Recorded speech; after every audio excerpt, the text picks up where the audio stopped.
Let me remind someone today, your words are shaping your world.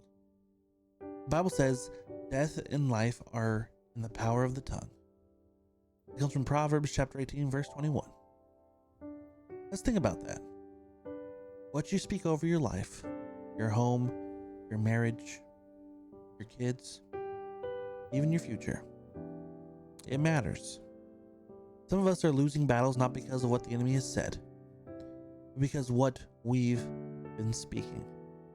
Episode 24 of the Man Cave Unfiltered podcast, we're breaking down how to use your words the way God intended.